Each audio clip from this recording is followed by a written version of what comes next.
Hi guys, JT here, and today I'll be bringing you some information on 10 games in Fanatical's Bento Bundle 2 of July 2023 to help you in picking your 10 games. By using the link provided in the description below, not only will you gain access to this bundle, but you also have the opportunity to support this channel. Your support will mean the world to me, and I genuinely appreciate it. Anyway, let's get into this. And number 1 we have Spidersaurs, a run-and-gun game with a Saturday morning cartoon style, reminiscent of classics like Contra and Gunstar Heroes.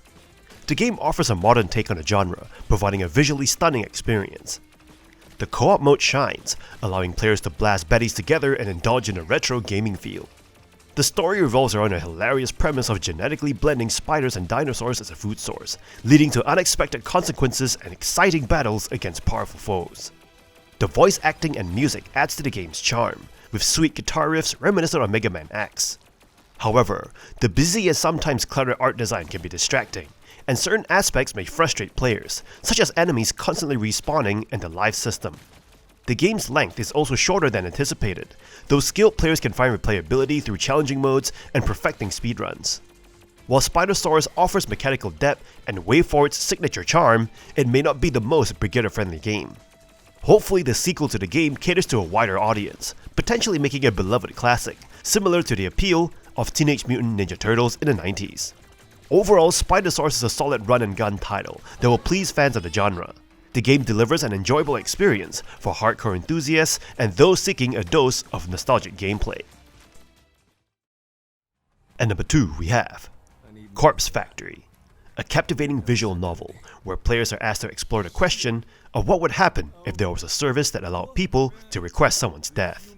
The game follows Noriko Kurosawa, the self-proclaimed corpse girl, who runs a website that takes death requests, spreading fear and mayhem with cold brutality. Despite her encroaching madness, the protagonist's character elicits empathy and sympathy, making her a unique force of evil in the story. The game excels in character writing, art design, and voice acting, creating a powerful and evocative narrative.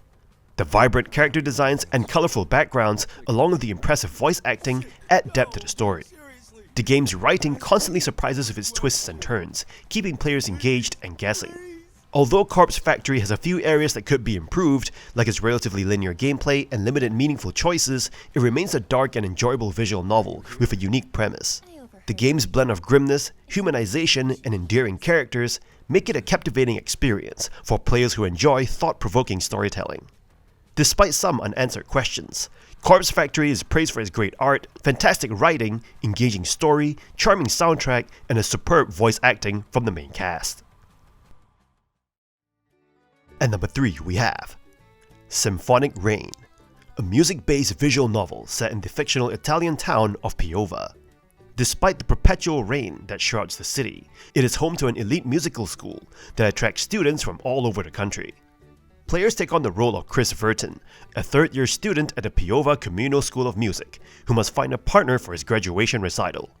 The game introduces an interesting twist by starting players off with a girlfriend left behind in their hometown, adding conflict to the protagonist's romantic choices. The game excels in its writing and character development, but the visuals and animations are lacking. The art for both the city and the characters may not be eye-catching, but the writing makes up for it, keeping players engaged throughout the story.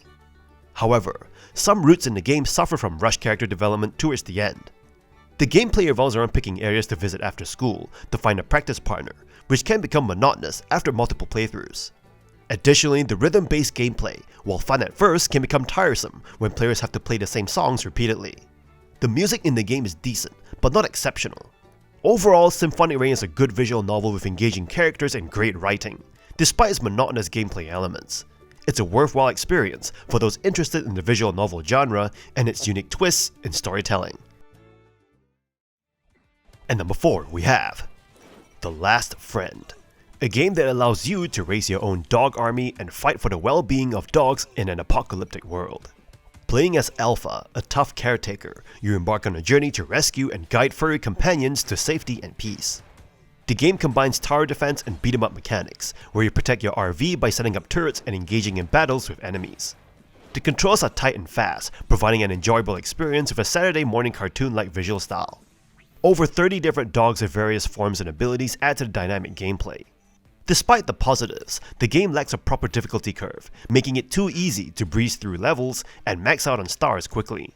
The limited slots for adding dogs and the high cost of dog level ups result in a focus on a few core units, reducing strategic variety. Additionally, boss fights lack complexity, often being defeated through simple power-up spamming. Overall, The Last Friend offers an engaging adventure for dog lovers and those seeking fast-paced action with tower defense elements. While it may not be very challenging, the game's tight controls, quick gameplay, and vibrant visuals make it a fun experience for players who want to join the fight for the dogs. And number 5 we have Our World is Ended, a visual novel developed by Red Entertainment and published by P-Cube Limited. In the game, you join the game developers of Judgment 7 on an anime-inspired adventure to save the world. Playing as Wrokiey, a college student working part-time for the game development company, you discover a new artificial reality technology called the New World Goggles. As you test the goggles on a busy Tokyo street, a glitch reveals a post-apocalyptic version of the city, leaving you and your friends shocked.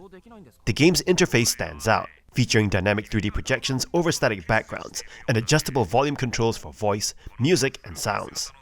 The character art is colorful and attractive, although it could have used more poses and expressions. The story revolves around computer games, social interactions, and yes, a lot of R-rated humor, giving it a distinct and lighthearted tone. The plot is intriguing and clever, keeping you engaged throughout its lengthy playtime. The game offers multiple choices, various endings, and a selection of soul mechanic that adds some variety. The well-crafted script, lovable characters, and top-notch presentation make Our World is Ended an excellent visual novel, despite some minor shortcomings like typos and editing errors in the English text. And number 6 we have Override 2 Super Mech League, a game that offers exciting mech battles, placing you in control of skyscraper-sized mechs in action-packed combat reminiscent of Godzilla vs. Kong. The game features combos and unique special moves for each mech, enhancing the gameplay experience. The roster includes 20 mechs, each with distinct abilities and personalities. However, combat can feel slow and frustrating at times, impacting the overall experience. The single-player career mode allows you to rise through divisions as a rookie mech pilot, guided by your agent, Zoe. While the campaign is simple and satisfying, the lack of creative modes is a drawback. Multiplayer supporting up to 4 players locally and online is more enjoyable with fast-paced battles and impactful ultimate moves. The game's presentation and varied maps add to its appeal, but the camera and verticality can lead to frustrations. The garage feature allows you to earn cash and buy mechs, but limited customization options may disappoint some players. Despite some shortcomings, Override 2 Super Mech League is an improvement over its predecessor, offering engaging mech battles and a fun-based gameplay experience. However, the lack of content in game modes may limit its long-term appeal for some players. Nevertheless, for fans of mecha combat and action-packed battles, the game provides an entertaining experience. And number 7 we have WARBORN, a sci-fi hex grid turn-based strategy game with an anime aesthetic that offers a stylish and enjoyable experience. The 30-hour campaign tells a fun narrative, though it may feel confusing initially. The game features 4 factions in the Aura system, each with its perspective, engaging in a conflict over the precious resource Eonite. Players experience unique missions and scenarios as they take control of different commanders, each with specialized variable armors and abilities. The gameplay involves tactical decisions on a hex grid, where each unit's movement and action are crucial. With terrain affecting movement and damage, players must strategically position their units for maximum impact. Throughout the campaign, players experiment with different units and commanders, uncovering a mystery that slowly unfolds. Beyond the campaign, the game offers an offline skirmish mode and an engaging online mode, where tactical depth truly shines when battling against human opponents. Additionally, a map editor allows players to create their own maps or modify existing ones for use in skirmish modes. The anime aesthetics, smooth animations, and upbeat soundtrack contribute to the game's visual appeal. However, the game could benefit from additional tilesets and UI improvements to avoid accidental mistakes during gameplay. In summary, WARBORN is a well-designed and content-packed sci-fi strategy game that provides an engaging and enjoyable experience for fans of turn-based tactics. And number 8 we have Nigate Tale, an isometric action RPG roguelike game that draws inspiration from Hades and features an isekai enemy setting. In the game, players assume the role of Roy, who is transported to a strange world filled with peculiar creatures after encountering a mysterious cloud while flying his machine. To escape, Roy must navigate a procedurally generated labyrinthic castle and fix his ship.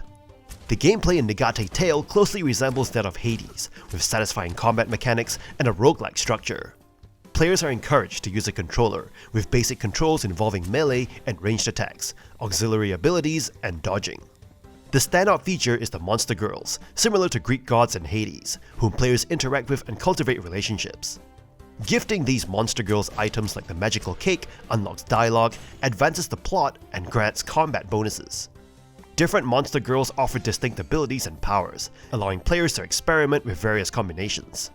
Nigate Tale is still in early access, and the level design can be repetitive, and the translations and explanations for certain mechanics need improvement.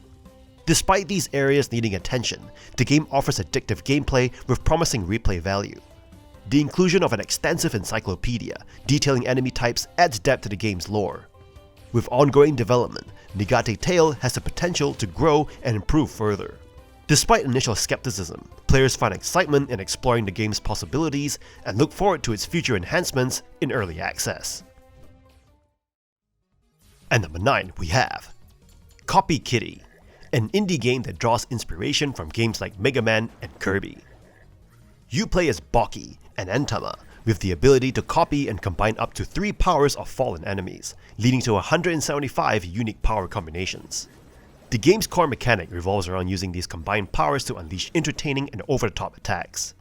The gameplay features platformer elements and puzzle-like challenges, requiring players to strategically choose the right combination of powers to progress through each level effectively. While the game can become chaotic, with a plethora of sparkly attacks, it remains engaging and rewarding, especially when using the simplest powers. Copy Kitty's graphics are adequate, and the controls function well for the most part, though occasionally aiming can be imprecise. The game's music is forgettable, but players have the option to turn it off and use their own playlists instead. The story, revolving around Baki's training to challenge the Cybers seeking to destroy the world, is serviceable, but not particularly engaging. Despite this, the unique core mechanics and appealing aesthetics make Copy Kitty an enjoyable budget experience. With some additional polish, Copy Kitty has the potential to rival the games it draws inspiration from. The addition of a second character, an endless mode, and a map creator enhance the overall experience, making the game worth trying for those who can overlook its minor flaws. Ultimately, Copy Kitty offers a unique and enjoyable ride for players willing to embrace its charm. And number 10, we have Spirit Hunter Deathmark, a captivating and eerie ghost story that combines atmospheric horror with challenging puzzles. As a protagonist, you find yourself in a foreboding mansion with no recollection of your identity, except for a strange mark on your arm and a business card. You soon learn that the mark is a curse inflicted by malevolent ghosts, and the only way to break it is by investigating and exorcising the ghost responsible. The game is divided into chapters, each focusing on a different ghost and the cursed individuals affected by them. You must explore haunting locations with a partner, gathering information and items to confront the vengeful spirits. The visuals and sound design create an immersive experience, with chilling encounters and unpredictable ghostly phenomena that keep you on the edge. The game emphasizes the tension and vulnerability of the protagonist by restricting your group size to 2 people, and you must lead and protect your partner throughout the harrowing journey. Time choices during live or die moments add additional pressure, as you must manage your spiritual power and make crucial decisions to survive. The game's intricate puzzles and scattered items contribute to the suspense, although some solutions will be less intuitive. Boss battles play a critical role in determining the outcome, with good and normal endings available depending on your success in appeasing or defeating the ghost. While the game offers a compelling horror experience, it includes some adult-rated scenes that may be off-putting to some players. Despite this, Spirit Hunter Deathmark delivers a satisfying and immersive horror adventure, with its atmospheric storytelling, challenging puzzles, and memorable characters. If you enjoy atmospheric horror and puzzle solving, this game is highly recommended. And that's all for this bundle. This bundle is definitely for those who are into visual novel games, with quite a selection, and with some more mature content to boot. To be honest, I had higher hopes for the Bento bundles, as this was personally disappointing, as romance visual novels isn't really my thing. But hey, it might be yours! In any case, kindly show your support by liking and subscribing to the channel, and I look forward to connecting with you in the upcoming video.